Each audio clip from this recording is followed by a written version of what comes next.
I think just the word passion really comes to mind when talking about Moscow residents and the candidates. So.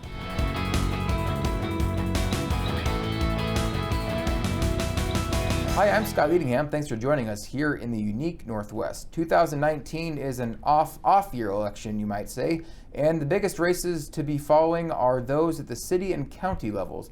And one big one happening in the region is the Moscow City Council race. And here to talk about it more is Garrett Cabeza, a reporter for the Moscow-Pullman Daily News. Thanks for joining us today, Garrett. Thanks for having me, Scott. I appreciate it. So, Garrett, you have been covering that city council race pretty closely and other things in Latah County as you normally cover. But let's just talk about first kind of broadly. What are some of the issues that are kind of bubbling up to the surface in the city of Moscow? Well, I think I'll mention a few. I think property taxes has been discussed, the declining aquifer situation, and then as well as downtown parking. Those are three of some of the main ones there. With the aquifer, as we all know, that's been studied by the Palouse Basin Aquifer Committee, and they've identified 4 alternative water supplies for the Palouse.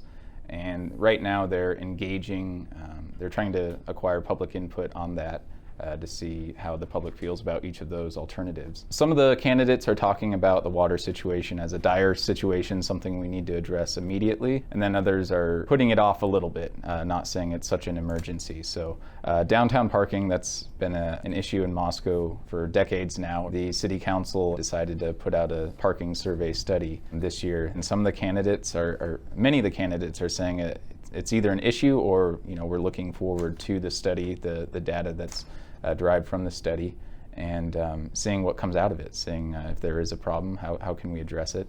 And then property taxes. At the League of Women Voters in Moscow forum last night, one of the questions was basically, do you think property taxes in Moscow are too high? And 3 of the candidates said they are too high, and that's one of the reasons they're running for council. And a few others said, I think taxes are necessary, obviously, and they serve a purpose, and there's not a lot of fluff in the budget. So I'd say those are some of the main ones that have been talked about, thrown around, and but certainly there's others as well.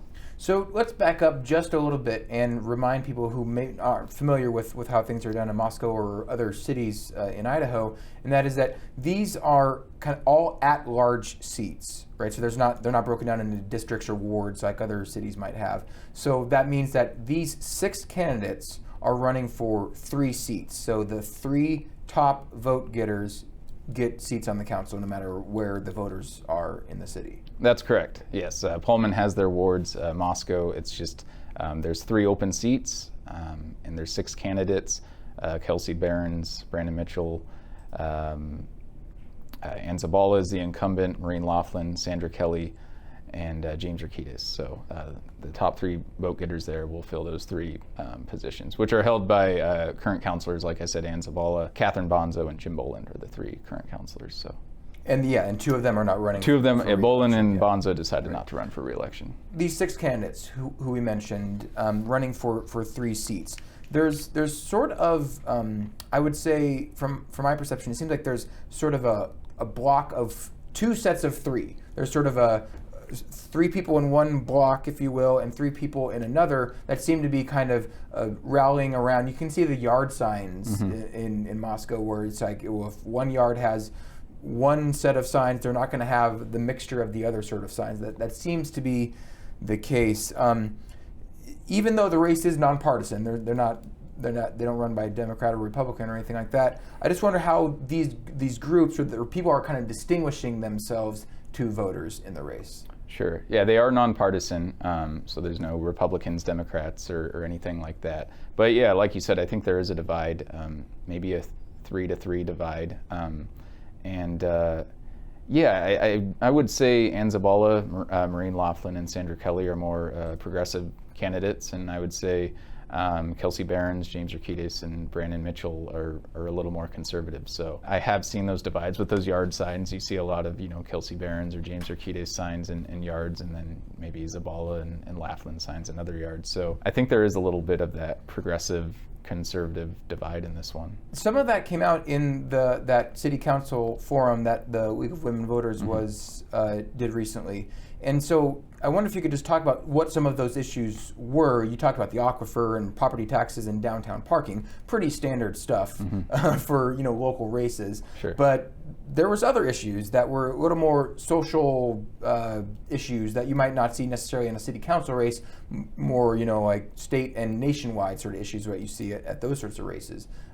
Are those coming out in the city council, and what are the candidates saying? Sure. Well, one of the examples that I mentioned in my stories in today's paper is property taxes were brought up last night, and basically the question, like I said earlier, was, are property taxes too high in Moscow? I believe Brandon Mitchell, Kelsey Behrens, and James Rakitis, I believe they all said they're too high, and they would like to look at the budget and see what can possibly be trimmed to lessen that tax burden. As for the other three candidates, Laughlin, Zabala, and Kelly, I think they all were fairly satisfied with how the budget looked. I know Ann, being the lone incumbent, she can kind of bring that knowledge of being on the council, and she used those examples last night of, we really looked at the budget hard this year. They do every year, she said, but they went line by line and really tried to make sure that those tax dollars were being spent, is what she said. So, but there was also something brought up. There was a question about how people's views are basically on whether on the city council they would support measures to help protect LGBTQ people,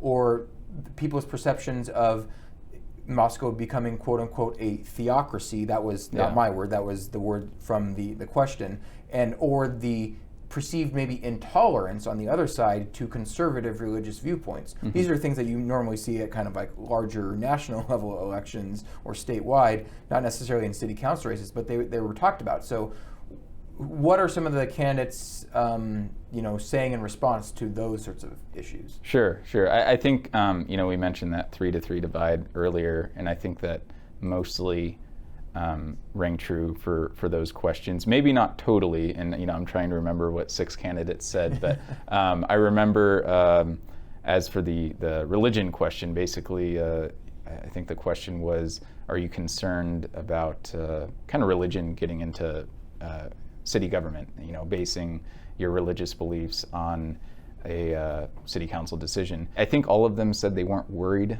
about that. As for the LGBTQ discussion, I know that was brought up, like you said. I think some of the more conservative candidates basically replied saying, I'm not sure if we need an ordinance to address those minorities, I guess you'd say. And because then I think one of them mentioned making a list and then maybe leaving certain minorities out of that list.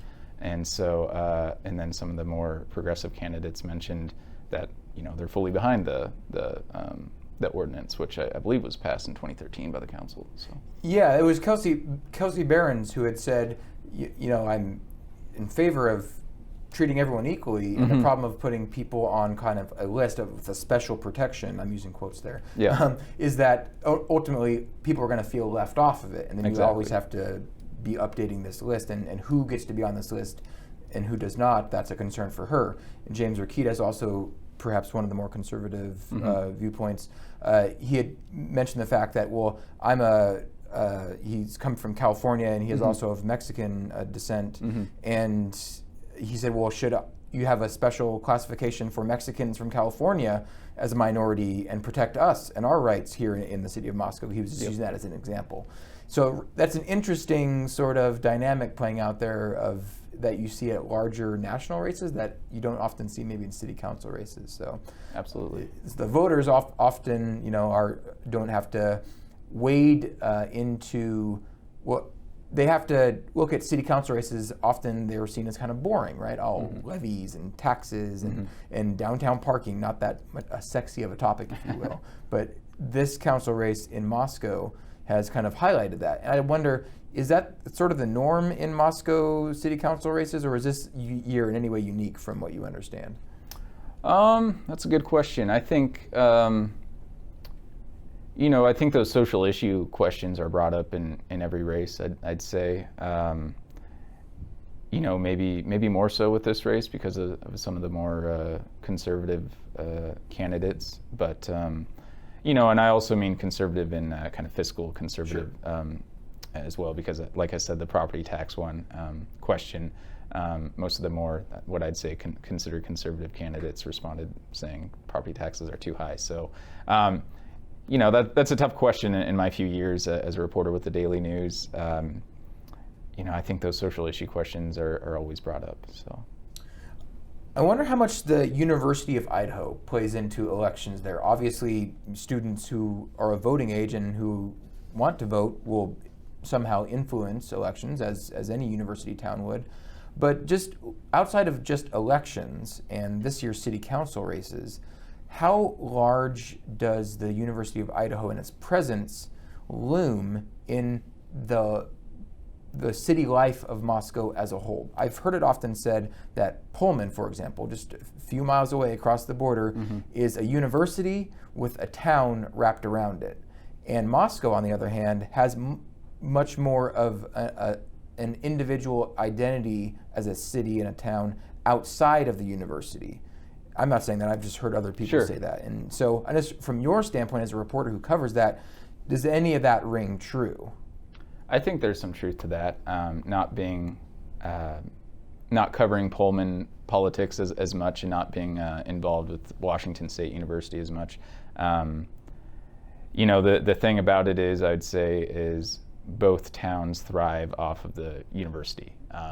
Both universities provide so much, economic boom with thousands of students coming in, and so I think there is some truth. I think you said WSU or Pullman is kind of a town with WSU wrapped around it, and then the University of Idaho and Moscow maybe have their own identities.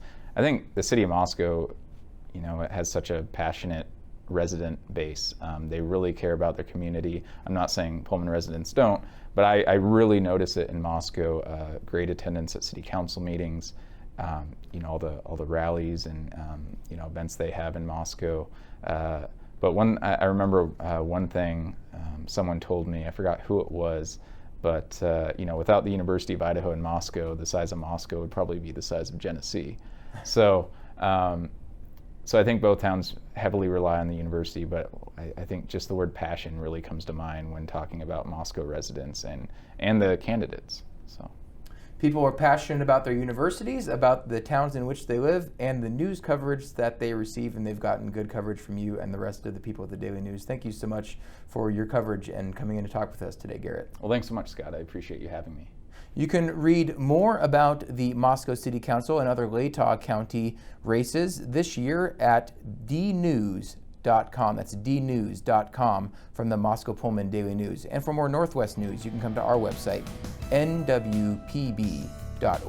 Thank you for joining us here in the unique Northwest.